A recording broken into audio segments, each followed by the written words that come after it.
Já, góðan daginn og velkomin á 543. Fund bæjarstjórnar Ísafjarðarbæjar. Í dag er 5. desember 2024 og klukkan er 17:00 og við erum stödd hér í stjórnsýsluhúsinu í fundasal Ísafjarðarbæjar á Ísafirði. Mættir til fundar Gylfi Ólafsson, Jóhann Birkir Helgason, Kristján Þór Kristjánsson, Nanný Arna Guðmundsdóttir, Magnús Einar Magnússon, Aðalsteinn Egill Traustason, Elísabet Samúelsdóttir, Sigríður Júlía Brynleifsdóttir og Arna Lára Jónsdóttir og starfsmaður fundarins er Bryndís Ósk Jónsdóttir bæjarritari.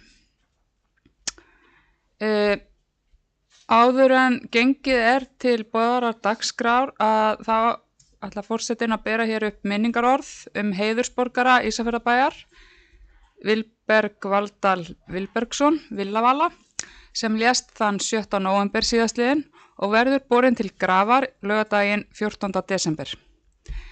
Villavali fæddist á Flateyri árið 1930 og starfaði sem rakari á Ísafirði í yfir 60 ár. Umsvif hans í tónlistarlífinu náði yfir enn lengra tímabil en strax á barnsaldri var ljóst að Villavali bjó yfir óvenjulegum tónlistarhæfileikum. Aðal hljóðfæri Villavala var harmonika en hann lærði einnig á saxofón. Í gegnum tíðina stofnaði og lék Villavali í fjölmörgum hljómsveitum og auk þess sem hann stjórnaði lúðrasveit Ísafjarðar um tíma og var virkur félagi í sveitinni áratuga skeið.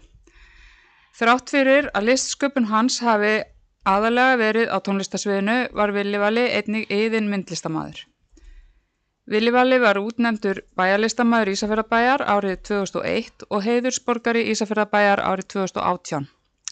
Fyrir hönd bæjarstjórnar vil ég votta fjölskyldu og vinum Villavala dýpstu samúð og býð bæjarstjórn að rísa úr sætum og heiðra minningu Villavala með andartaksþögn.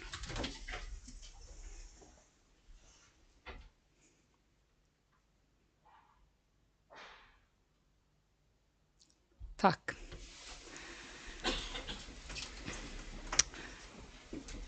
Og enn áður en við snúum okkur að boðaðri dagskrá þá leggur forseti fram tillögu þess efnis að samþykkt verði að taka eitt mál inn á dagskrá bæjarstjórnar með afbrigðum með heimild í 16. grein bæjarmálasamþykta sem yrði þá mál númer 7 og er trúnaðarmál. Ég bið bæjarfulltrúa að gefa mig merki ef þeir eru samþykk þessu og þetta er samþykkt samhljóða. Fyrsta mál á dagskrá er starfslok Örnu Láru Jónsdóttur bæjarstjóra. Hér er lagt fram til kynningar bréf Örnu Láru Jónsdóttur bæjarstjóra dagsett 3. desember 2024 þar sem óskað er eftir lausn frá störfum þar sem hún náði kjöri sem þingmaður Samfylkingarinnar. Orðið er laust þetta bréf. Nanný, gjörðu svo vel. Forseti, bæjarfulltrúar, aðrir tilheyrendur, ég ætla ekki að fara með minningarorð Örnu Láru, en mér langar bara að koma hérna upp og þakka henni fyrir samstarfi þessi ár sem hún hefur verið bæjarstjórinn okkar. Það hefur verið gott að vinna með henni og hún hefur sýnt bæjarfélaginu, íbúum og starfsmönnum mikinn áhuga og það hefur verið mikill kraftur í því sem hún er að gera og ég er ánægð með það. En ég vil einnig óska henni velfarnaðar á nýjum vettvangi og vonast til þess að við getum öll haft samband við hana okkar hagsmunamál skipta miklu máli og hún muni taka upp símann hvert einasta skipti sem við hringjum. Takk. Takk, Nanný. Gylfi hefur beðið orðið. Já, forseti bæjarfulltrúar og aðrir tilheyrendur, mig langar einnig að koma hérna upp og þakka kærlega fyrir það samstarf sem við höfum átt hingað til. Ég man það mjög vel þegar ég kom heim til hennar á MAC-fund veturinn 2022 hefur það verið. Sat í gamla sófanum undir glugganum í stofunni og nældi mér í COVID og var svo úr leik hérna talsvert eftir þetta. En þar hófst okkar samstarf, ég þekkti nú ekki svakalega mikið þá, en okkar samstarf hefur verið einstaklega gæfuríkt og skemmtilegt. Úr var það þegar var stilt upp í baráttusætið á þessum lista okkar því 5. og það var að sjálfsögðu djörf ákvörðun og áhætta, en kapallinn gekk upp og þú varð bæjarstjóri. Þú hefur verið afskaplega farsæl í þínu starfi, mannasættir en föst fyrir, drífandi og glaðlynd og mjög skemmtilegt að vinna með þér. Ég vona að við séum samt ekki alveg að kveðja þig, þú verður að finna sjálf hvort að þú, og ég vona að þú sitir áfram í bæjarstjórn. Ég hef aðeins verið að fletta þessu upp og séð bæði að ritstjóri hér í sveitinni hafi verið alþingismaður og bæjarstjórnarmaður í 8 ár og fleiri, hálfbróðir ritstjórans Birkir Jón Jónsson sem þá var bæjarfulltrúi í Fjallabyggð og víðar, þannig að dæmin eru mörgum að þú getur látið þetta tvennt ganga upp, þó að þú kannski munir ekki endilega sitja í nefndum. Og mögulega myndu þurfa að kalla aftur á varamann oftar heldur en verið hefur. Það hefur verið heiður að hafa þig sem bæjarstjóra. Takk fyrir okkur. Takk Gylfi. Kristján hefur beðið orðið. Forseti, bæjarfulltrúar, til hamingju með úrslit kosninga, þingmannssætið, Arna. Ég hitti Örnu fyrst þegar ég datt óvart inn í bæjarstjórn heima hjá henni eftir bæjarstjórnarkosninga 2018 á fundi þar sem var mjög athyglisverður fyrir mig sem að koma óvænt inn í þetta. En ég hef ákveðið að tala aðalega bara kjörtímabil hennar sem bæjarstjóri. Það er þessi skemmtilegri ræða og það er eiginlega bara búið að vera mjög ánægilegt. Við höfum átt einstaklega gott samstarf á þessu kjörtímabili. Við í Framsókn, ég og Elisabeth, þökkum bara þér kærlega fyrir samstarfið. Það er búið að vera mjög gott og ég held að þetta séu búið að vera í rauninni að Arna mann það betur. Ég sagði hann einhvern tíðan í þessum stóli hérna sem er búin að sitja of lengi. Ég meinti nú ekki þurftir að fara í alþingiskosningar, það hefur tekið í þannig. En þetta er búið að vera mjög gott og ég held í rauninni að þessi bæjarstjórn sem hefur setið þessi 2 ár hérna sé nánast með söguna sem ég hef verið að lesa með því, tímamóta bæjarstjórn þegar kemur að samvinnu og samstarfi. Þannig að ég bara við Elisabeth þökkum við bara kærlega fyrir samstarfið. Takk fyrir Kristján. Eru fleiri sem vilja taka til máls? Svo er ekki. Það ætla forseti að nota tækifæri og þakka Örnu Láru fyrir gott samstarf á þessu kjörtímabili og ég ætla svo sem ekki að fara út í það hvað ég er búin að þekkja lengi en það er eitthvað, ég man það ekki. Ég fikk allavega ekki COVID. Þá er þetta bréf framlagt og við höldum áfram með dagskrána. Annað mál á dagskrá, það er varðandi nefndarmenn 2022 til 2026 og kjör forseta bæjarstjórnar og varaforseta. Hér er tillaga að Magnús Einar Magnússon verði kosinn forseti bæjarstjórnar í stað Sigríðar Júlíu Brynleifsdóttur og að Nanný Arna Guðmundsdóttir verði kosinn fyrsti varaforseti í stað Magnúsar Einars Magnússonar. Orðið er laust þessa tillögu. Og það er enginn sem hefur beðið orðið, þá ber ég tillöguna upp til atkvæða og vinsamlega skefið merki ef þau eru samþykkt og þetta er samþykkt samhljóða. Þar með vík ég úr stóli forseta og gef Magnúsi stjórn fundarins.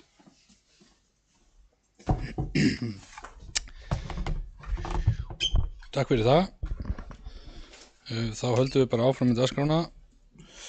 Við erum komin í 3. mál dagskrá sem er nefndamenn í skipulags- og mannvirkjanefnd.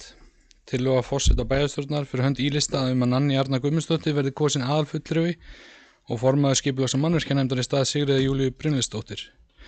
Þá er lagt til að Finney Rakel Árnadóttir verði kosin varamaður í skipulags- og mannvirkjanefnd í stað Þóris Guðmundssonar. Orðið er laust. Ef enginn beðið orðið þá megi ég gefa mig merkið þegar ég sammála þessu. Og þetta er samþykkt með öllum atkvæðum. Þá höldum við áfram með nefndarmenn. Það er í umhverfis- og framkvæmdanefnd. Tillaga að forseta bæjarstjórnar fyrir hönd ílista að Hrafnhildur Hrönn Óðinsdóttir verði kosin varamaður í umhverfis- og framkvæmdanefnd í stað Sigríðar Júlíu Brynleifsdóttir. Og orðið er laust undir þessu lið. Og enginn beðið orðið, þá megi ég gefa mig merkið ef þau eru sammála þessu og það er samþykkt með öllum atkvæðum. Þá eru komin að 5. mál á dagskrá, ráðning bæjarstjóra 2024. Tillaga forseta ráðningu Sigríðar Júlíu Brynleifsdóttur sem bæjarstjóri Ísafjarðarbæjar. Jafnframt lagður fram samþykktur ráðningarsamningur. Orðið laust undir þessum lið. Gylfi, gjörðu svo vel.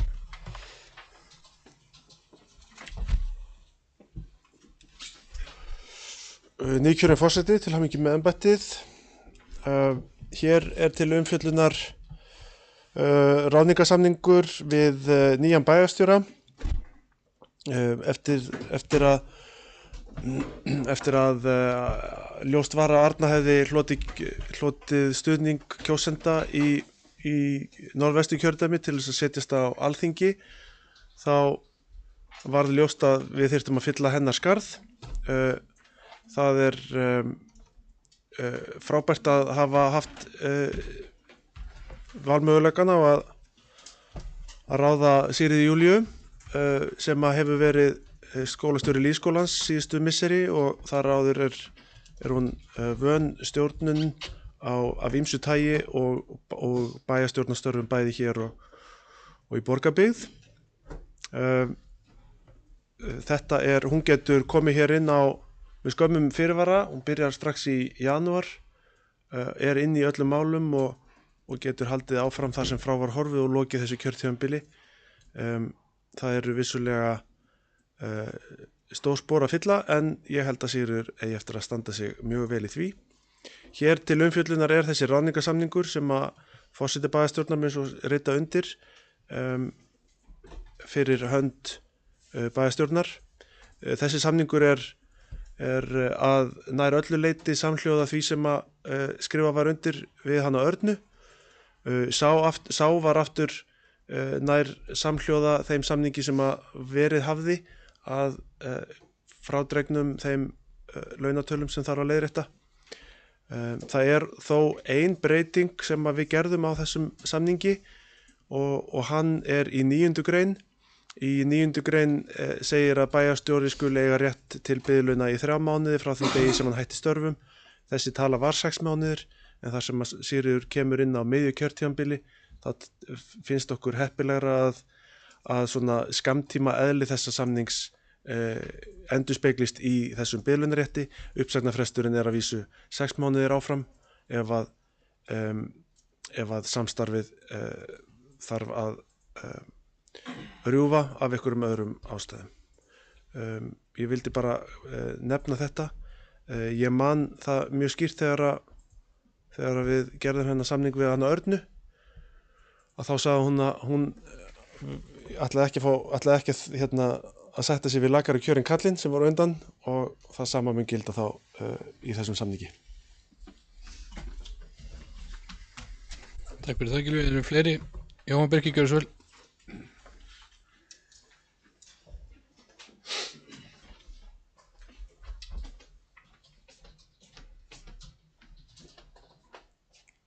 Forseti, bæjarfulltrúar og aðrir tilheyrendur. Ég er með ráðningarsamninginn fyrir framan mig og ég ætla bara að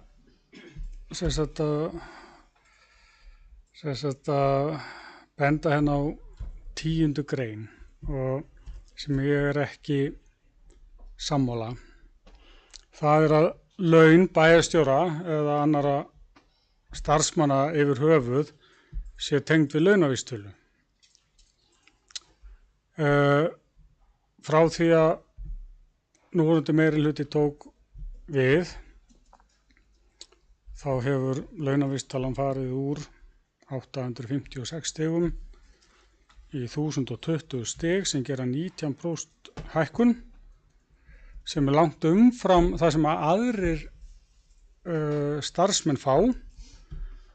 Og ef að ég myndi leggja fram tillögu að starfsmenn Ísafjarðarbæjar fengi bara að tengja sig við launavísitölu þá held ég að væri ekki margir sem myndi rétt upp hönd og samþykkja slíkt því það væri talið glapræði. En ég segi að það væri meira viti því að tengja kjarasamninga eins og alla aðra ráðningarsamninga við kjarasamninga. Eins og er gert að hluta til í 10. grein, því þar er fjallað það að veikindrætt tryggingar og er þá vísað í félag íslenska náttúrufræðinga BHM. Þar sem skil ég ekki alveg af hverju við erum að taka launavísitölu þarna en taka þetta frá. Þess vegna segi ég þetta finnst mér að vera óeðlilegt og þetta finnst mér eðlilegt. Það getur vel verið að þetta hafi verið svona hjá síðasta og þar áður bæjarstjóra en engu að síður finnst mér þetta óeðlilegt og ég kom ekki að hinum samningunum. En að öðru leyti óska ég nýjum bæjarstjóra velfarnaðar í starfi, treysti henni vel til að fylla spor Örnu Láru bæjarstjóra og hlakka til samstarfsins. Ég er ekki að gera athugasemdir við ráðningu bæjarstjóra, heldur eingöngu þessa 10. greinar í ráðningarsamningi sem þykir óeðlilegt. Takk fyrir það. Jóhann, eru fleiri? Kristján, gjörðu svo vel.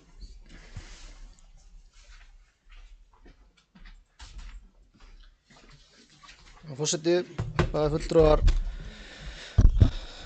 mér brá pínlítið þegar ég voru að skoða samninginn í gær, ekki það að hann sé ekki bara nákvæmlega eins og hefur verið gert áður.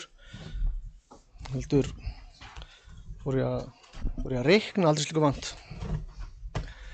Og út frá því ætlum við í Framsókn að fylgja eftir bókun sem við bókuðum við fjárhagsáætlun 2023. Og ætlum að bóka þá eftirfarandi. Við fjárhagsáætlun 2023 bókuðum við í Framsókn eftirfarandi. Kjarasamningar eru lausir frá árinu 2024 og eru óljós hvernig samningur verður ganga. Framsókn leggur til meirihluta ílistans og bæjarstjóra að ganga fram með góðu fordæmi og leggja til að samningur bæjarstjóra verði ekki tengdur launavísitölu heldur fylgi samskonar hækkunum og starfsmenn sveitarfélaga fá samkvæmt kjarasamningi. Væri það gott fyrsta innlegg Ísafjarðarbæjar inn í vinnu við kjarasamninga og myndi senda jákvæða strauma inn í kjarasamningu viðræður. Svona var sú bókun og nú inn í þessari bókun. Bókunin heldur áfram núverandi bókun. Í dag liggur svo fyrir samningu við nýjan bæjarstjóra þar sem haldið inn í tengingu við launavísitölum. Sá samningur sem liggur núna fyrir er vegna vísitöluhækkunar 278.504 krónum hærri heldur mánaðarlaun sem var samþykktur fyrir 2 árum síðan. Það þýðir að árslaun bæjarstjóra sem voru árið 2022 22.047.948 krónur er í dag 25.389.996 krónur. Sem þýðir einnig að laun bæjarstjóra hafa hækkað á 2 árum 3.342.048 krónur eða 1.671 krónu og 24 krónur á einu ári, eða ári hverju þessi 2 ár. Eða hver mánaðamót hafa laun bæjarstjóra hækkað 139.252 krónur að meðaltali. Þetta eru ótrúlega tölur. Við Framsókn ítrekum bókun okkur frá árið 2023 að samningur bæjarstjóra og bætu nú við annarra starfsmanna sveitarfélaga sem eru með vísitölu tengda samninga verði teknir upp og breytt þannig að þeir hækki samkvæmt kjarasamningu líkt og aðrir starfsmenn sveitarfélagsins. Framsókn kom ekki að vali bæjarstjóra eða samningsgerð og teljum við hækkanir launa bæjarstjóra óhóflegar undanfarin 2 ár. Við munum því sitja hjá við afgreiðslu málsins líkt og við síðustu ráðningu bæjarstjóra. Framsókn vil taka það fram að bókun þessi á engan hátt vantraust á Sigríði Júlíu sem persónu eða sem komandi bæjarstjóra. Samskipti og samstarf okkar við Sigríði bæjarstjórn hafa ávallt verið mjög góð. Takk fyrir. Takk fyrir það, Kristján. Eru fleiri sem vilja taka til máls? Svo er ekki. Þá bið ég ykkur að gefa merki ef þeir eru sammála ráðningu Sigríði þessi bæjarstjóra. Og það eru 7 sem eru sammála og á móti það er engin, þannig að það eru bæjarfulltrúar Framsóknar sem sitja hjá.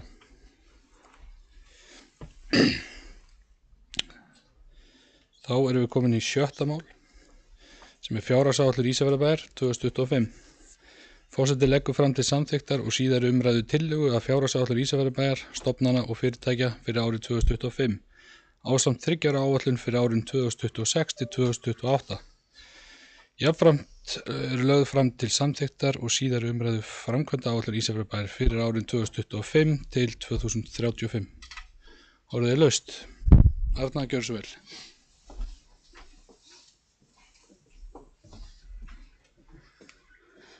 Forseti, kæri bæjarfulltrúar og aðrir tilheyrendur.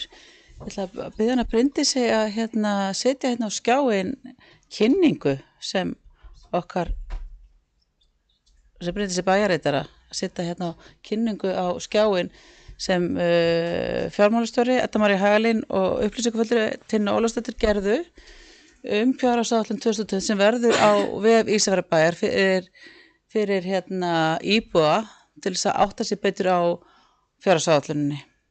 Við gerðum þetta í fyrsta skipti í fyrra og þetta kom og hann fekk nú ekki mikið flug, en það var alltaf einhvern sem kíkti á þetta en þetta verður sett á vefinn strax morgun ef sátt verður, og þetta svona til glöggunar fyrir bæjarbúa.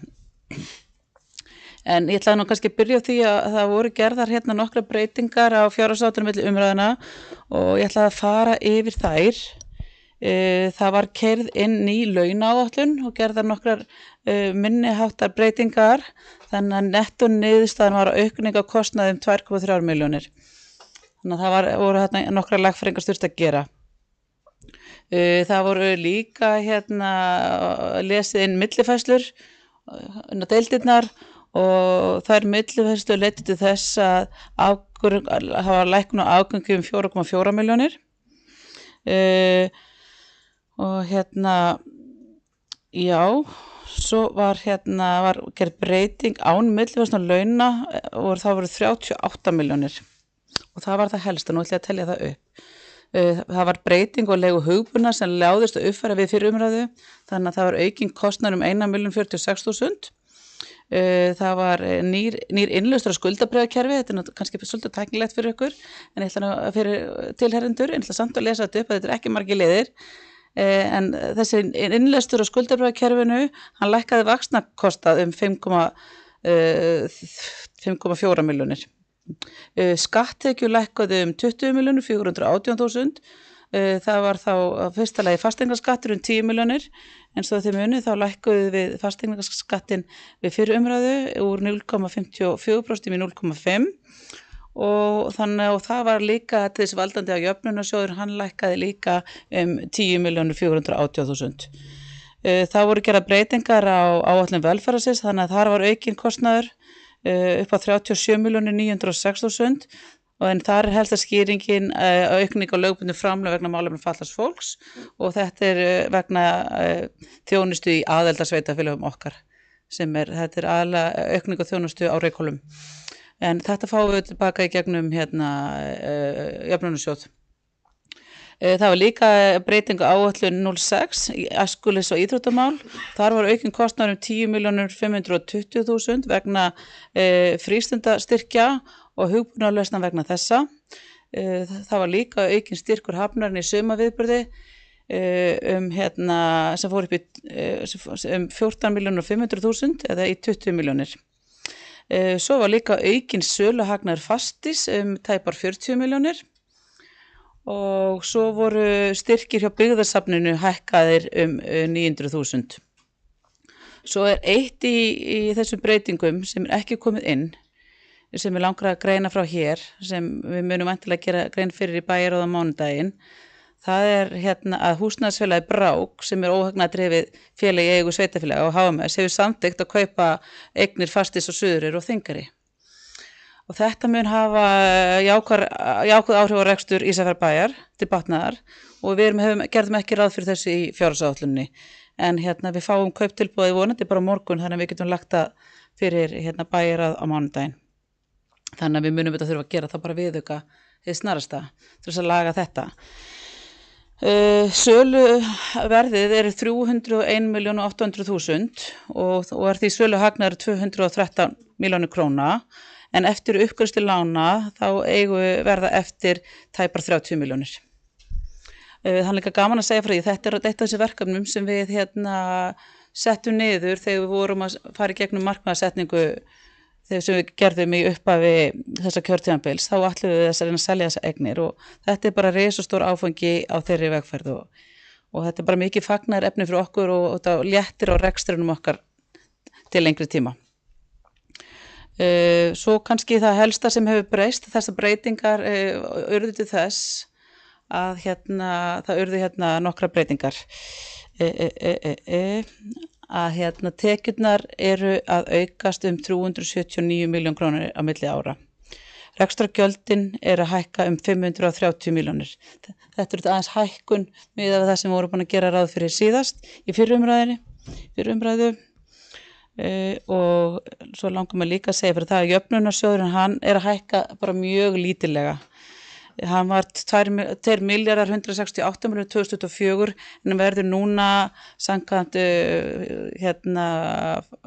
áætlun frá jöfnunarsjóði verður 2.174 milljónir. En við fáum oft endurreikning okkur til góða. Þannig að það kæmi verulega óvart að þetta yrði í loka niðurstaða. Við fáum yfirleitt hærra. Þannig að svo þetta íbúafjölgun, hún var 1,8% milli 2023 og 2024. Eins og við höfum gert núna síðustu árin, þá gerum við ekki ráð fyrir neinni íbúafjölgun. Og þannig að við eigum það inni ef eitthvað breytist. Það er betra að eiga það bara inni, þannig að það þarna mögulega einhverjar auka tekjur ef íbúum heldur áfram að fjölga sem ég ger nú bara fastlega ráð fyrir. Þannig að svo þetta bara þannig að niðurstaðan eftir allar þessar breytingar, kannski ekki allar þessar, kannski ekki rétta lýsingin, eftir þessar nokkra breytingar, þá erum við að gera ráð fyrir því að það verði afgang 776 milljónir króna á B-hluta sveitarfélagsins. Og ég er bara ennþá, ég er bara meiri í hjartanu og við fyrir umræður, maður á náttúrulega ekki vera meiri í hjartanu við einhver Excel-skjöl en ég bara hef aldrei séð svona góða tölur hjá okkur og það eru þetta margt í ytra umhverfi sem hjálpa til en ég ætla líka bara að segja það að þetta hefði ekki tekist ef það var ekki fyrir þessa góðu samvinnu bæjarfulltrúa.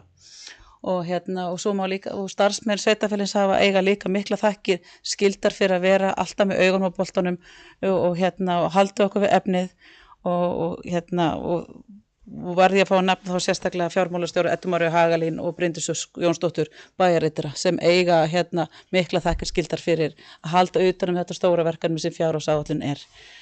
Þannig að fjárhagsstaða Ísafjarðarbæjar er þetta bara styrkjast mjög hratt og það er þetta áætlað að skulda við með sveitarfélags haldi áfram að lækka og verði komið niður í 68,5% í árslok 2025 sem er bara ótrúlega góð bæting verður við að segja.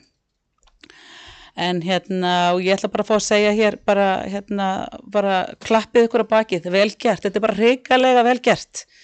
Ég vil bara þakka bæjarfulltrúum bara gott samstarf og eins og ég nefndi áðan og ég vil bara með þessum orðum fá að leggja fjárhagsáætlun Ísafjarðarbæjar fyrir árið 2025 og þriggja ár fram til síðar umræðu og ég óska eftir því að hún verði samþykkt bara með lófa klappi að því þetta er, eins og segja, ég hef bara á mínum, þetta er 18. Fjárhagsáætlun sem ég fæ fjallum, ég hef bara aldrei séð svona góða tölur, verið bara hrikalega ánægð með ykkur, þetta er alveg ótrúlega flott.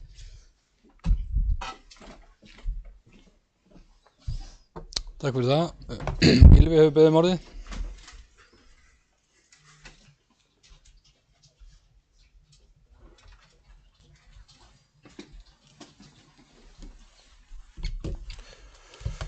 Forseti, bæjarfulltrúar og aðrir tilheyrendur.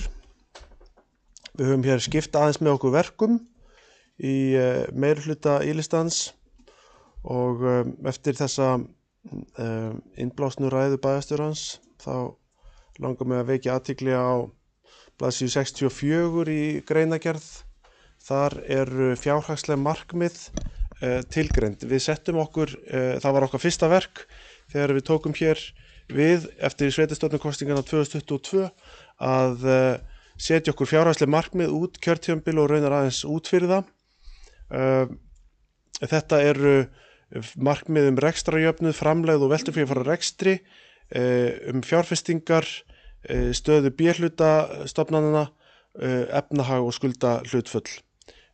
Skemmst er frá því að segja að þessi markmið voru hönnuð þannig frá upphafi að þau herðast eftir því sem á tímabili hefur liðið og við höfum náð þeim nánast öllum bæði 23 og 24 og nú stefnir í að við náðum aftur 2025.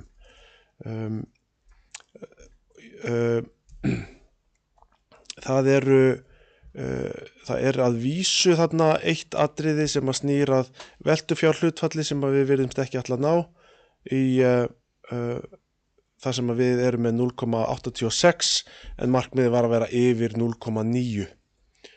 En þetta hefur verið okkur verðmættur leiðarvísir okkar pólstjarna í undirbúningi fjárhagsáætlana og ég vil vekja sérstaklega athygli á þessu. Þetta eru stóru tölurnar, þetta er það sem að skipti máli. Við ætlum svo að leggja fram bókun sem að ég ætla að lesa hér upp og senda svo til bæjarritara til skrásetningar í bókum fundarins. Afgangur af A-hluta verður 223 milljónir króna og af A- og B-hluta samanlögðum verður hann 776 milljónir króna. Þetta gerist þrátt fyrir útgjaldaaukningu sem ætlað er að bæta lífsgæði íbúa enn meira. Frístundastyrkir, enn ríkari áherslu á menningarlíf og gjaldfrjálsar skólamáltíðir eru meðal þeirra breytinga sem að hafa áhrif á daglegt líf íbúa á næsta ári. Við upphaf kjörtímabilsins var þá okkar fyrsta verk að setja bænum metnaðarfull fjárhagsleg markmið. Þau sneru að tekjum, gjöldum, skuldahlutföllum og fleiru og markmiðin hertust eftir því sem að leið á tímabilið. Skemmst er frá því að segja að nær öll þessi markmið hafa náðst og árið 2025 verður ekki undantekning. Þar er að þakka blöndu af vestfirsku góðæri og styrkri fjármálastjórn. Tekjur bæjarheims hafa hækkað með auknu útsvari og hærra fasteignamat eykur þær enn frekar. En við ætlum ekki að sofa á verðunum. Fasteignaskattsprósentan fyrir íbúa heldur áfram að lækka og fer nú í 0,5% af fasteignamati en var 0,56 við upphaf kjörtímabilsins. Við þökkum starfsfólki bæjarins, fráfarandi bæjarstjóra og minnihlutanum í bæjarstjórn kærlega fyrir gott samstarf við undirbúning áætlunarinnar. Rekstur bæjarins er traustur, stjórnin styrk og þjónusta bæjarins heldur áfram að batna.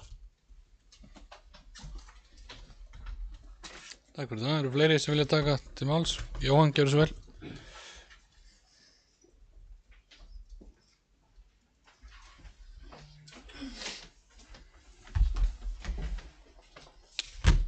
Forseti, bæjarfulltrúar og aðrir tilherendur. Við erum að fjalla hérna fjárhagsáætlun fyrir árið 2025. Hún liggur fyrir og ég ætla bara að þakka öllum bæjarfulltrúum og þeim varabæjarfulltrúum líka sem hafa tekið þátt í þessari vinnu fyrir góða samvinnu og ég held að þetta sé nú alltaf kostur í öllu því sem að maður tekur sér fyrir hendur og það er að vera í góðri samvinnu en ekki alltaf í einhverju baráttu og fær maður nú litlu framgengt ef maður er með tómlæti. En eins og Gylfi kom inn á við erum að standa við flest þau fjárhagslegu markmið sem að voru sett og en því miður erum við ekki náðum öllum en þrátt fyrir það að tekjur hafi verið að aukast og vaxta kostnaðarlækki en þá náum við þeim ekki öllum og það er kannski æra óstöðan að fara eitthvað frekar í það hér. En eins og fram kom þá eru tekjur sveitarfélagsins, rekstrartekjurnar hækka ár frá ári og svona til að setja þetta í samhengi fyrir þá sem er að hlusta að það voru tekjur samstæðarnar 7,3 milljarðar 2023 og núna fyrir árið 2025 eru áætlaðir 9 milljarðar. Voru þarna 8,6 milljarðar í fyrra og það gerir þá 400 milljóna hækkunum milli ára. Þegar að tekjurnar auka svona hratt og mikið, hvað sem að aukist hratt og mikið, en þegar að hækka þá eðlilega lækkar skuldahlutfallið og sambland af þessu tvennu að tekjur aukist og skuldir lækka eins og hefur verið gert, það búið að greiða niður skuldir og það skýrir að hluta til þetta, en þá er skuldahlutfallið náttúrulega lækkara hratt.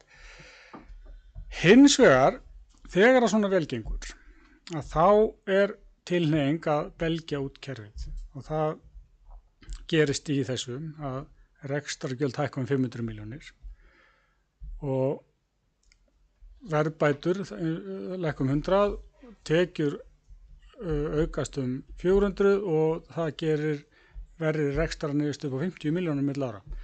Við höfum smá ágjörð þessu. Stöðugildum fjölgar 12,6 milli ára. Það er bara svona sem dæmi. Og þar af þessum 12,6 þá bæta Ísafjarðarhafnir við sig 5 stöðugildum og það vegna óvinum mikils álags á starfsmenn og það var ekki hægt að fara í gegnum annað ár án þess að bæta við. En ég vil benda á að við þurfum að ganga hægt gleðina dyr. Innviðagjaldi gæti haft veruleg áhrif, það er að segja innviðagjald á skemmtiferðaskip, það getur haft, eða sem þetta á farþega skemmtiferðaskipum, gæti haft veruleg áhrif á afkomu hafnarinnar ef að verður fara að afbóka skip hérna og við þurfum þá að huga vel að því áður en við þurfum að ganga frá ráðningu á höfninni að vita hver stefnir í því. En við, sem sagt, Sjálfstæðisflokkurinn erum með bókun sem ég sendi hérna á eftir til bæjarritara og hún hljóðar svona. Undanfarin ár hafa tekjur Ísafjarðarbæjar verið að aukast verulega eins og sjá má á rekstrarreikningi. Tekjur frá árinu 2023 hafa aukist 1600 milljónir, tekjuaukning auk aðhalds í rekstri eru nú að skila fjárhagsáætlun 2025 í jákvæðri rekstrarniðurstöðu í A-hluta upp á 233 milljónir og samstæða á B-hluta í 776 milljónum. Fjárfesting samstæðunar er nú 980 milljónir. Fjárhagsleg markmið sem sveitarstjórn setti sér hafa haldið aga á fjármálum sveitarfélagsins og hjálpa til við að halda rekstrinum góðum. Við í Sjálfstæðisflokknum höfum barist fyrir því að hluti þess góða reksturs komi íbúum til góða og þökkum við ílistanum fyrir að taka undir þau sjónarmið okkar með lækkun fasteignaskatts á íbúðarhúsnæði. Þrátt fyrir að tekjur aukist milli árunna 2024 og 2025 400 milljónir og vaxtagjöld og verðbætur lækki milli ára 100 milljónir, þá er gert ráð fyrir verri rekstrarniðurstöðu. Þetta veldur okkur áhyggjum. Í þessari fjárhagsáætlun er gert ráð fyrir að stöðugildum fjölgi 12,6. Þegar vel gengur þarf að huga enn betur að aðhaldi rekstri. Því eins og við vitum þá þarf sterk bein til að þola góða daga. Bæjarfulltrúar Sjálfstæðisflokksins vilja þakka fyrir góða samvinnu við gerð fjárhagsáætlunar. Þrátt fyrir það sem upp er talið hér ofan þá erum við á réttri leið og mun því samþykkja framlagða fjárhagsáætlun. Takk fyrir það, Jóhann. Eru fleiri sem vilja taka til máls? Elisabeth, gjörðu svo vel.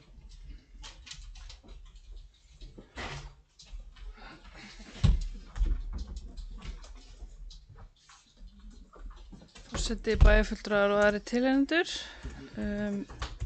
Virkilega ánægjuleg fjárhagsáætlun sem við erum að klára einn í dag. Bara þakka starfsfólki fyrir góða vinnu og bæjarstjórn. Búið að ganga bara mjög vel og ég held að sé mjög bara gott að við höfum sett okkur þessi markmið og það er alltaf gott að ná markmiðum sínum, svona allavega að mestu leyti.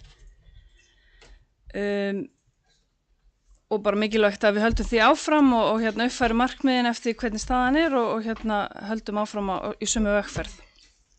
Ég ætla bara að lesa upp smá bókun frá Framsókn í tengslu við þessa fjárhagsáætlun.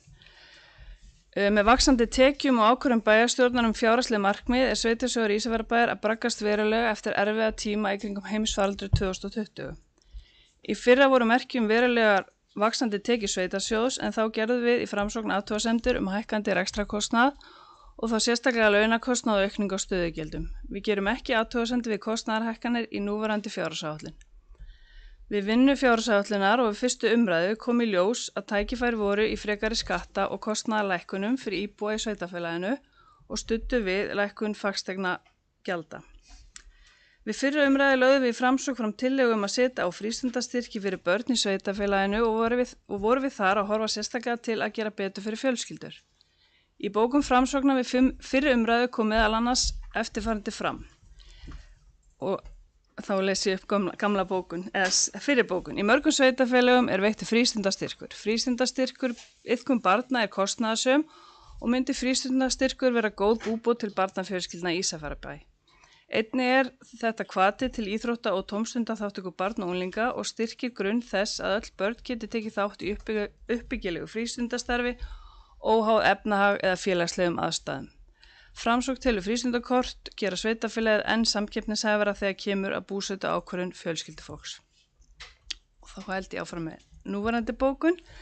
Bæjarstjórn tók vel í erindið og var ákveðið að setja í verkefni 10 milljónir króna og verið að vinna að reglum í kringum frístundastyrkin.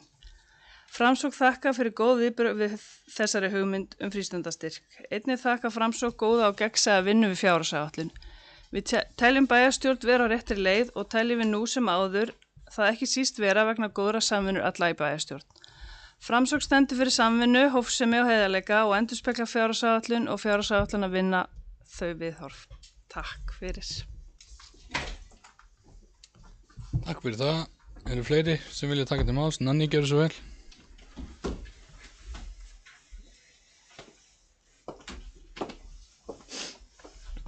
Forseti, til hamingju með nýja starfið, bæjarfulltrúar og tilheyrendur. Mig langar að tala samstarf. Í mínum huga endurspeglar þessi fjárhagsáætlun gott samstarf og gott samtal, ekki bara milli kjörinna fulltrúa, heldur einnig við hagaðila eins og íbúa, hverfisráð og félagasamtök. Í upphafi þess kjörtímabils eins og hefur komið fram settu fulltrúar sér markmið. Öllum fannst mikilvægt að vinna saman að því marki að gera Ísafjarðarbæ að vænlegum kosti til að búa á og starfa í. Við settum okkur einnig fjárhagsleg markmið til 4 ára og það gaman að sjá að við höfum náð þeim og munum að sjálfsögðu halda áfram að vinna í þá átt. Og með betri rekstri eins og við erum búin að sjá á þessu ári að reksturinn hefur verið að skila góðum afgangi hægt að horfa upp úr þungumálunum og gera skemmtilega hluti. Við vinnu á þessari fjárhagsáætlun kom fljótt í ljós að það var svigrúm til að létta á álögur og íbúa og auka fjármagn til skemmtilegra hluta. Það var ánægjulegt að geta lækkað álögur á fasteignagjalda og íbúa að tillögu sjálfstæðismanna og það var einnig ánægjulegt að samþykkja tillögu Framsóknarflokksins frístundastyrk til handa foreldurum vegna barna í frístundastarfi upp á 10 milljónir. En það reyndar viðbót við styrk sveitarfélagsins sem samkvæmt þessari áætlun gerir ráð fyrir 15 milljón króna kostnaði við íþróttaskólann sem fyrir börn frá aldrinum 6 til 10 ára, akstursstyrk til foreldra frá minni byggðarlögum og svo helmings kostnaðarþáttöku vegna frístundarúta á milli Ísafjarðar og Bolungarvíkur. Hverfissamtök hafa einnig kallað eftir aukinni þjónustu í sínu nærsamfélagi. Í þessari fjárhagsáætlun gert ráð fyrir hækkuðu framlagi til þjónustukaupa áhaldahússins en nýr bæjarstjóri þarf að útfæra betur þá hugsun með bæjarfulltrúum og starfsmönnum. Íþróttafélögin ályktuðum ósk hækkun að framlagi til uppbyggingarsamninga en upphæðin hefur verið óbreytt frá held ég bara árinu 2014 þegar uppbyggingarsamningunum var komið á fót. Það var ánægjulegt að geta hækkað þá fjárhæð heil 25% sem kannski ekki mikil krónutala en það eru 3 milljónir. Persónulega ég einnig mjög ánægð með fráveitumál, verða að koma þeim að í þessu samtali mínu við ykkur. Því nú erum við búin að fjármagna kaup og hreinsunarstöðvum á Þingeyri, á Flateyri og á Suðureyri og það unnið á uppsetningu á þeim leið og við erum að laga gamla lagnir í þessum byggðarlögum. Skutulsfjörður reyndar eftir og það mikið verk sem við skulum ekki draga úr en við erum allavega farin að hugsa þangað sem jákvætt. En það eru nokkur neikvæð teikn á lofti og ég verð að taka undir með Jóhanni Birki. Fráfarandi ríkisstjórn ákvað á síðustu metrum starfs síns að leggja á innviðaskatt á farþega skemmtiferðaskipa og við hreinlega vitum ekki hvað áhrif það mun hafa á okkur. Þetta hins vegar merki ekki gott samstarf því þarna ríkið að kroppa í tekjur sveitarfélagina án samtals. Því eðlilega þá hafa þjónustu kaupendur sem eru útgerðir skemmtiferðaskipa óskað eftir afslætti frá þjónustu veitendum sem eru hafnir sveitarfélagana afslátt og það minnkar tekjur sveitarfélagana eða ef við veitum ekki afslátt ef þeir eru harðir á því þá getur það hætt við að koma. Þannig að þarna ákvað ríkið að skerða tekjumöguleika sveitafélagana eða allavegana var þetta högg á sveitafélagin því að þó að ríki tali að við verðum að vera sjálfbær og við verðum að afla tekna að þá finnst þeim ekkert mál að skerða tekjumöguleika okkar með svona skattlagningu án þess að vera í samstarfi við okkur. Einnig verði ég að segja að það eru mikil vonbrigði að síðasta ríkisstjórn skildi ekki hafa samþykkt lagareldisfrumvarpið. Svo enn og aftur þá þurfa sveitarfélögin að fara í samkeppni hinn svokallaða fiskeldissjóð í stað þess að fá greitt samkvæmt álagi. Og það voru vonbrigði. En ég líka jákvæð, ég ánægð með fjárhagsáætlunina, ég ánægð með samstarf bæjarfulltrúanna og ég vil sérstaklega þakka fjármálastjóra og bæjarritara fyrir þeirra störf við gerð þessara áætlunar. Takk fyrir það, Nanný. Eru fleiri sem vilja taka til máls?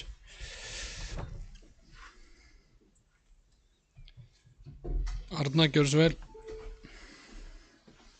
Forseti ágæti bæjarfulltrúi, mig langar aðeins að koma upp varðandi innviðagjaldið. Sko við vitum ekki nákvæmlega hvaða áhrif þetta hefur.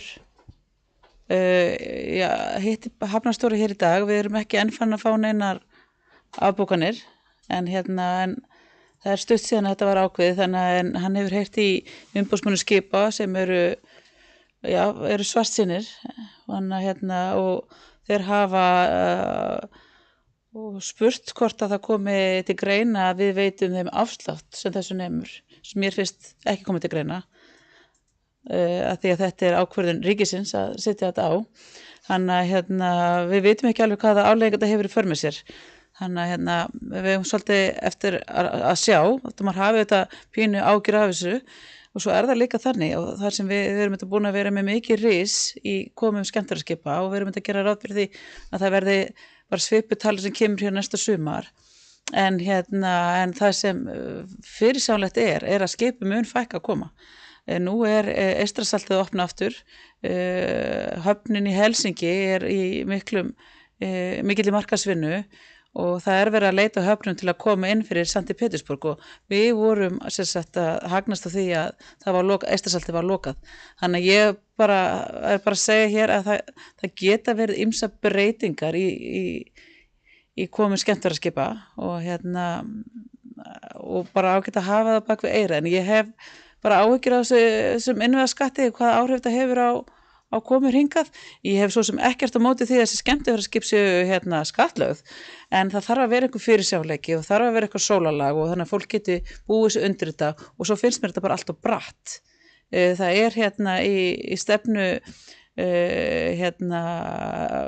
ferðamálaráðuneytisins sem mann ekki alveg hvað heitir núna, heitir eitthvað ferðamennta menningar eða eitthvað alls konar og þar, ég er ekki ennbúin að læra þetta, þar kemur fram í því stefnu sem var lögð fram held ég fyrra og var samþykkt að það ætti að vera svona samræmi í skattlagningu á ferðamenn og það er ekkert samræmi í þessu.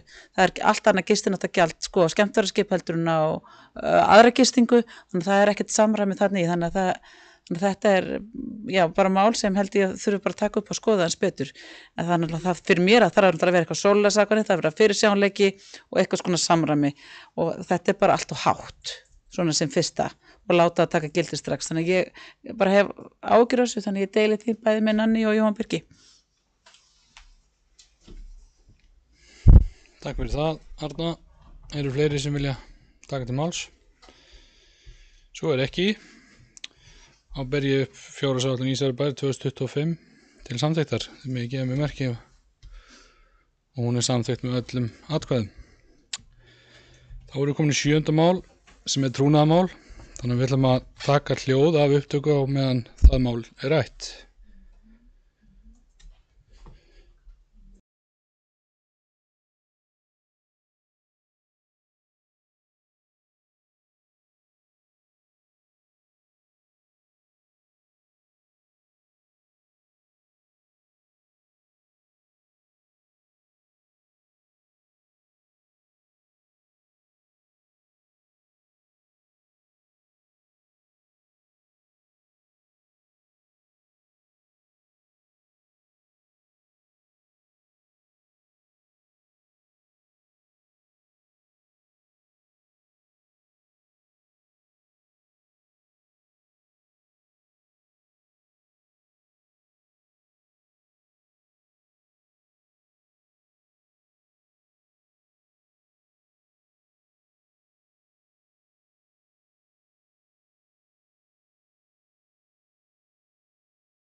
Þá erum við búin með trúnaðarmálið og erum komin í 8. mál sem uppbyggingarsamningar 2025. Tillaga frá 14. fundi skóla, íþrótta- og tómstundanefndar en fundurinn var haldinn 3. desember 2024 að bæjarstjórn samþykki verklags- og úthlutunarreglur uppbyggingarsjóð Ísafjarðarbæjar. Orðið laust. Nanni, gjörðu svo vel.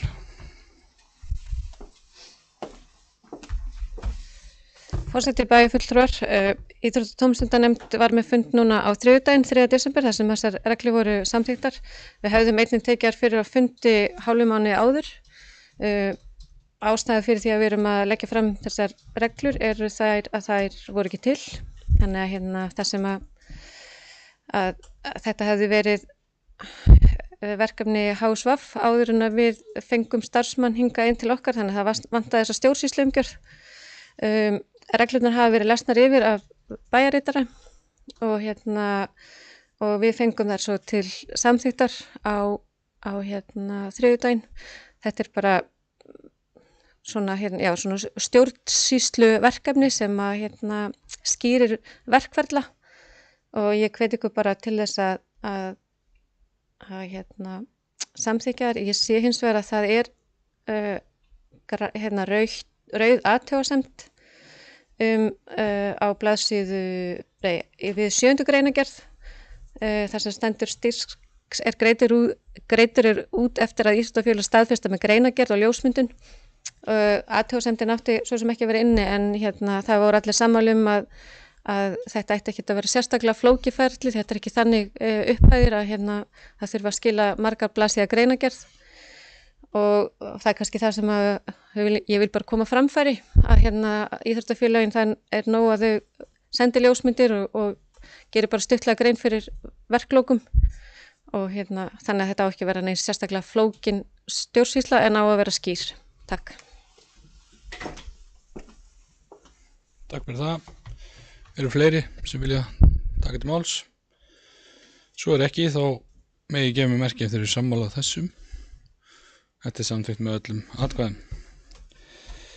Þá erum komin í 9. mál sem brekka í Dýrafirði, skógrækt, umsókn framkvæmdaleyfi. Tillaga frá fundi 642 hjá skipulags- og mannvirkjanefnd en fundur var haldinn 28. nóvember 2024 að bæjarstjórn samþykki að framkvæmdaleyfi frá landeiganda Brekku í Dýrafirði dagsett 21. nóvember 2024 vegna áforma skógrækt á 47,1 hektara svæði á jörðinni sem liggur á milli 80 og 140 metra hæði við sjávarmáli, verði veitt í samræmi við reglugerð framkvæmdaleyfi nr. 772 frá 2012 að fenginni umsókn Minjavarða Vestfjarða. Nefndin bendir á að ef fornleifar komi ljós við framkvæmdir á Íslandi skal strax tilkynna Minjastofnun Íslands eða til viðkomandi sveitarfélags þar sem framkvæmdaaðilum ber skylda til að bregðast við samkvæmt lögum menningarminjar nr. 80 frá 2012. Orðið laust. Það verður engin við orðið, þá ber ég þetta upp til samþykkis. Þetta er samþykkt með öllum atkvæðum. Það er komin 10. mál sem Brynjusvegur 4A, Flateyri, stækkun lóðar. Tillaga frá fundi 642 hjá skipulags- og mannvirkjanefnd en fundurinn var haldinn 28. nóvember 2024 að bæjarstjórn samþykki að heimila stækkun lóðar að Brynjusvegi 4A á Flateyri í samræmi við lóðarblað tæknideildar dagsett 24. nóvember 2024. Orðið laust. Það var engin beðið orðið, þá megi ég gefa mig merki ef þeir eru sammála þessu. Þetta er samþykkt með öllum atkvæðum. Það er komin í 11. mál sem Grundastígur 26 á Flateyri, umsókn endurnýju lóðaleigusamning. Tillaga frá fundi 642 hjá skipulags- og mannvirkjanefnd. Fundurinn var haldinn 28. nóvember 2024 að bæjarstjórn samþykkja heimila endurnýjun á lóðaleigusamningi við Grundastíg 26 á Flateyri. Orðið laust. Það er engin beðið orðið, þá ber ég þetta upp, gefa mig merki ef þeir sammála, samþykkt með öllum atkvæðum. Það er komin 12. mál, Ólafstún 7 Flateyri, umsókn endurnýjun á lóðaleigusamningi. Tillaga frá fundi 642 hjá skipulags- og mannvirkjanefnd. Fundurinn er haldinn 28. nóvember 2024 að bæjarstjórn samþykkja heimila útgáfu lóðaleigusamning Ólafstúni 7 á Flateyri. Orðið laust. Það var engin beðið orðið, þannig að biðja ykkur að gefa mig merki ef þið eru sammála þessu. Samþykkt með öllum atkvæðum. Árið 13. mál, Hjallavegur 19 á Ísafirði, umsókn lóðalegu samning. Tillaga frá fundi 642 hjá skipulags- og mannvirkjanefnd, en fundurum var haldinn 28. nóvember 2024 að bæjarstjórn samþykkja heimila útgáfu lóðalegu samning við Hjallavegur 19 á Ísafirði. Orðið er laust.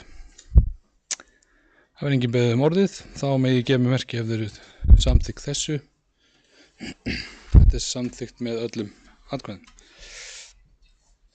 Þá eru komin 14. mál sem er Hafnarstræti 2 á Ísafirði, umsókn endurnýjun á lóðalegu samningi, tillaga frá fundi 642 hjá skipulags- og mannvirkjanefnd.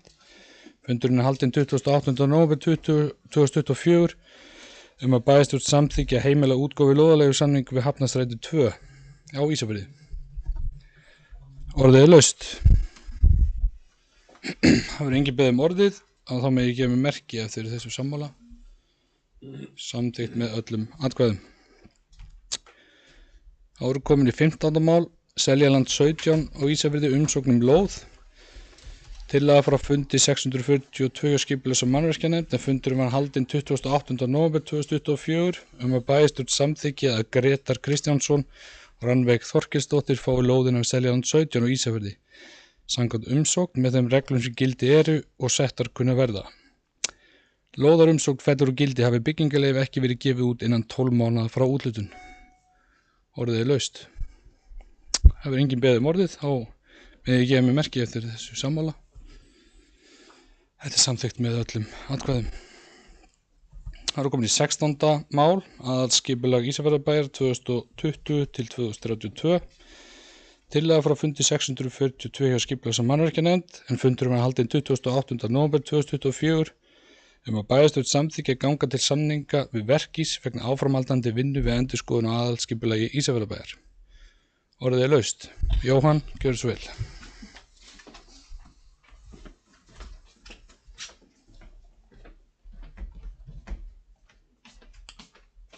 Forseti bæjarfulltrúar, sem fyrr, þetta var náður komið á dagskrá hjá okkur, að það sem ég er starfsmaður Verkís og þá ætla ég að gera grein fyrir atkvæði mínu og ég sit hjá við afgreiðslu þessa máls. Takk fyrir það, Jóhann. Sigríður hefur beðið orðið. Gjörðu svo vel.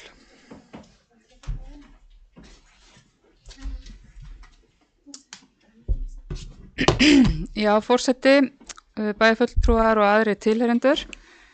Hér er tillaga frá fundi skipulags- og mannvirkjanefndar að ganga til samninga við Verkís vegna vinnu við aðalskipulag. Þetta er náttúrulega orðin löng saga og svolítið þreytt. Það var í upphaf síðasta kjörtímabils sem var samið við ákveðna aðila gerða aðalskipulags og til að gera langa sögu stutta. Fólk þarf kannski bara að rekja sig í gegnum fundasögu bæjarins til þess að átta sig á því að það gekk lítið undan þeim verktökum sem tóku verkefni að sér og þannig að já, það vistuðist ekki inn í athugasemdina mína sem ég var búin að vista hérna inni, en allt í lagi, það bara tala ég blaðalaust. Guð hjálpi ykkur. Heyrðu, já. Þannig að þetta var við slitum samkomulagi við viðkomandi stofu og þetta kom svo til umræði hjá skipamann síðasta vor að fá Verkís til þess að taka stöðuna og rýna gögnin og athuga hvernig áætlun geti litið út og hvort þeir væri til í að taka þessu verkefni þar sem þeir hefðu boðið í það á sínum tíma. Og hér liggur fyrir draugasamningi og verkáætlun og þar kemur fram að nýtt aðalskipulag gæti þá litið dagsins ljós ef að allt gengur vel. Ég er nú eiginlega næstuði farin að hætta að vera bjartsýn en ég samt trúi því að hér sé nýtt upphaf að þá í lok árs 2026 verði þessari vinnu lokið. Fólk velti því eflaust fyrir sér, já þetta kostar peninga, en við gerum ráð fyrir þessu í fjárhagsáætlun næsta árs og munu þá gera það áfram árið 2026. Já, og ég fagna því og ég vona að bæjarfulltrúar samþykki þessa tillögu skipulags- og mannvirkjanefndar. Það ekki fleira. Takk. Takk fyrir það. Eru fleiri sem vilja taka til máls? Svo ekki, þá ber ég þessi tillögu upp til atkvæði með að gefa mig merki. Hún samþykkt með öllum sem eru viðstaddir. Þá erum við komin í fundagerðir. Þá byrjum við á bæjarráði, lögfærandi kynningar fundagerð frá fundi 1304 hjá bæjarráði en fundur var haldinn 25. nóvember 2024. Orðið laust. Gylfi, gjörðu svo vel. Forseti, bæjarfulltrúar og aðrir tilheyrendur, hér eru 2 mál sem að ég vil vekja sérstaklega máls á. Það eru mál 3 og 4. Mál nummer 3 snýr að Edinborgarhúsinu. Svo ég reki hérna aðeins forsöguna fyrir stærri hópa, þá er það þannig að í gildandi menningarstefnu er gert ráð fyrir 3 samningi milli Edinborgarhússins, ráðuneytisins og Ísafjarðarbæjar. Allt var stopp í ráðuneytinu hvað þetta varðaði, þrátt fyrir að samræmi við samninga annar staðar á landinu lægi mjög skýrt fyrir. Við stjórnarslitin var þó hægt að koma þessu í gegn með skömmum fyrirvara og það var ákveðið að sá samningur yrði tvíhliða. Þá þegar og talsvert fyrir löngu verið undirritaður samningur þar sem að Ísafjarðarbær styrkir Edinborgarhúsið og einkum í formi niðurfells fasteignaskatts. Þetta bréf var þá sent Ísafjarðarbæ og bærinn spurður hvernig hann sjái fyrir sér að koma að málinu nú þegar ráðuneytið er komið og því verður ekki svara með öðru en því að við þurfum að skoða þetta, hvernig bærinn kemur að málunum. Þetta kom á mjög óheppilegum tíma í aðdraganda fjárhagsáætlunar og þetta þarf að skoða líka bara með tilliti til annara breytinga sem að Ísafjarðarbær stefnir að í tengslu við menningamál. Þannig til dæmis gert ráð fyrir hálfu stöðugildi menningafulltrúa á 9 ári og samstarf Edinborgarhússins við þennan menningafulltrúa eða verkaskipting þarf að skoðast í því ljósi. Mál nummer 4 er svo bréf frá Hestamannafélaginu Hendingu þar sem að farið fram á að samningar verði efndir, samningar frá 2017. Við tókum þetta fund, ég fyrir hönd bæjarins og svo 2 embættismenn og eftir að hafa skoðað öll gögn sem að liggja málum til grundvallar sem að teygja sig aftur til 2002 að þá teljum við að þeir samningar sem að undirritaðir voru og samþykktir af bæjarstjórn hafi verið uppfylltir að öllu leyti. Það skiptir máli í þessu samhengi að það var samningur sem að þáverandi bæjarstjóri gerði munnlega en var felldur í bæjarstjórn og þann samning höfum við ekki í hyggju að uppfylla og bendum Hendingu á uppbyggingarsamninga sem að verða auglisti til umsókna fljótlega á grundvelli nýuppfærðra reglna og á grundvelli hækkaðs framlags til þeirra samninga. Annað vildi ég ekki fjalla á þessum fundi. Takk fyrir það, Gylfi. Eru fleiri sem vilja tala undir þessar fundagerð? Svo ekki, þá er þessi fundagerð lögð fram. Þá er það næsti fundur, en það er lögfrændi kynningafundagerð frá fundi 1305 hjá bæjarráði, en fundur var haldinn 2. desember 2024. Fundagerðin er í 4 liðum. Orðið er laust. Var engin beðið orðið, þá er hún lögð fram. Þá eru komin í skóla, íþrótta og tómstundanefnd, lögfrændi kynningar fundagerð 13. Það fundar skóla, íþrótta og tómstundanefndar en fundurum var haldinn 20. nóvember. Fundagerðin er í 3 liðum. Orðið er laust. Það var engin beðið orðið, þá er þessi fundagerð lögð fram. Þá erum við komin í aðra frá skóla íþrótt og tómstundarnefnd en það er fundagerð frá 14. fundi skóla íþrótt og tómstundarnefndar en fundurinn var haldinn 3. desember og er fundagerðin í 3 liðum. Orðið er laust. Nanný, gjörðu svo vel.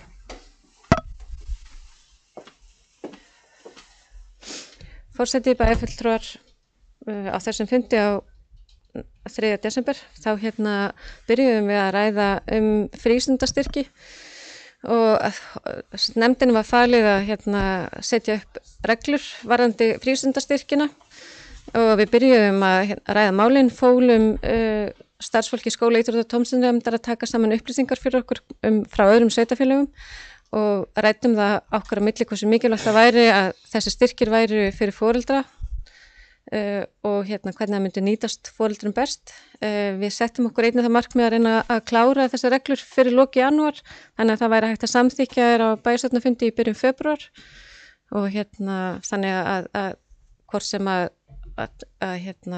mun þá virkja styrkina í byrjun febrúar eða hvernig það verður er ekki alveg ljóst en allavega vill nefndin klára sitt mál sem fyrst. Við fórum líka yfir samráðsfund þar sem íþróttahreyfingarinnar og Ísafjarðarbæjar þar sem að starfsmenn kynntu fyrir okkur bókanir frá þeim fundi. Íþróttahreyfingin hefur talað endurskoðun á íþróttaskólanum og við erum alveg til í að skoða það. Þetta er góð hugmynd sem hefur vakið athygli víða. Það er mörg sveitafélög og íþróttahreyfingar sem að horfa til íþróttaskólans. Það eru þó nokkur ár, Kristján veit það svo betur en ég hvað eru mörg ár síðan að hann var settur á laggirnar og það má alltaf breyta.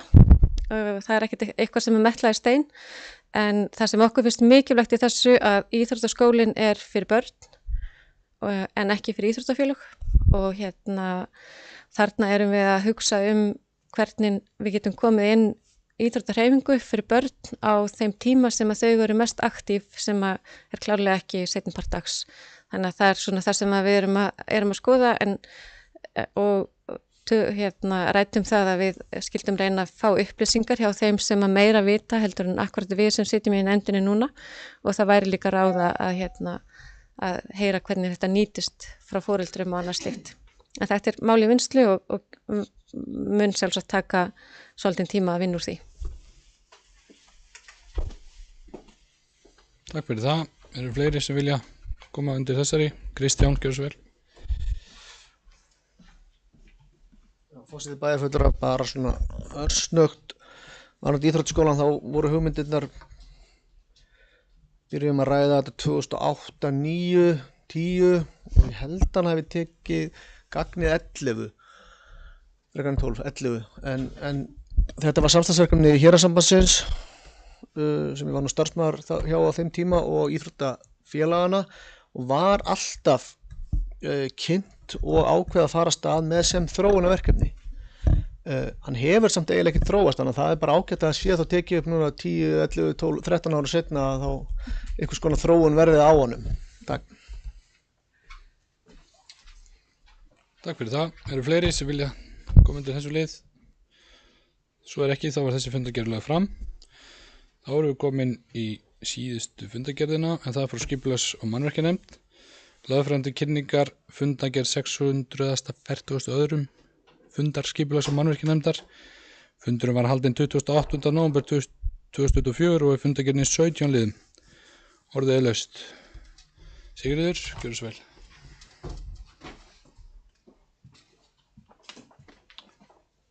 Já, forseti, bæjarfulltrúar og aðrir tilheyrendur. Mér langaði til þess að koma hér upp undir það 3. lið til að ræða aðeins miðbæ Ísafjarðar, deiliskipulag. Það eru hérna lögð fram til kynningar minnisblöðin inn á verkís vegna breytinga á deiliskipulagi miðbæjar og þarna koma fram 3 sviðsmyndir sem að er náttúrulega bara fyrsta skref í þessu samtali og þeirri ákvörðun sem við munum taka að endanum. En skipulags- og mannvirkjanefnd, hún ákvað að byrjaði að fá álit frá og bókaði það að fá álit frá Vegagerðinni þær tillögur sem þarna eru og formlegri afstöðu þeirra til valkostana. Þar sem að við erum að horfa til Pollgötu þá, hvort að við erum að færa hana eða ekki, sem dæmi. Og þá erum við að horfa þannig á öryggismál eiginlega fyrst og fremst. Þá ákveðum við í því samhengi að óska eftir að fá greiningu frá umferðaröryggissérfræðingi á þeim valkostum. En að þessu sögðu að þá er mikilvægt að skipulags- og mannvirkjanefnd í framhaldinu eigi samtal við hafnarstjórn. Þar sem að hugmyndir hafnarstjórnar og skipulags- og mannvirkjanefndar þurfa eiga samleið. Og þannig að ég ætla að hvetja hér formenn hafnarstjórnar og nýjan formann skipulags- og mannvirkjanefndar að taka þetta samtal lengra. Það var ekki fleira. Takk. Takk fyrir þetta. Gylfi hefur beðið orðið. Gjörðu svo vel. Forseti, bæjarfulltrúar og aðrir tilheyrendur, ég vil taka áfram þessa umræðu þetta miðbæjarskipulag. Þetta hefur aðeins fengið að malla hér í bæjarkerfinu með á vettvangi skipulags- og mannvirkjanefndar, engar ákvarðanir teknar heldur verið að skoða þessar sviðsmyndir. Ég held að við séum kannski að nálgast þann tímapunkt að vilja jafnvel stækka umræðuna. Ég fagnaði að hafnarstjórn skuli vera hvött til álits. Ég held að þetta sé þannig mál að íbúar hafi mikinn áhuga á þessu og ég held að við ættum að efla samræðu við þá, benda svona undirstrika frekar þessar hugmyndir sem eru í gangi. Ég man bara síðustu áratugi hafa skipulagsmál Pollsins verið mikið áhugamál hjá öllum íbúum og skildi engan undra. Þetta er útivistarsvæði, þetta hefur mjög mikil áhrif á sýnileika bæjarins, á bara hvernig hann lítur út. Þannig ég held að við ættum að stækka þetta samtal út fyrir hafnarstjórnina með einum eða öðrum hætti, áður en að við verðum komin of langt og búin einhvern veginn að móta hugsun okkar þannig að það verði pólitískt tap að skipta skoðun. Takk fyrir þetta. Eru fleiri? Kristján, gjörðu svo vel.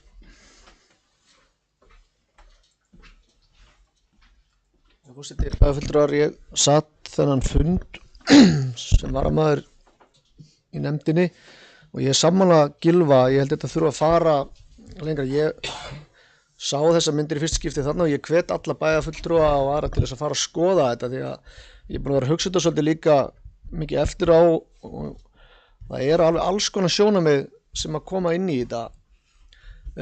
Útsýni, breyting á pollinum, hann er bara með tilfinningalt gildi fyrir marga.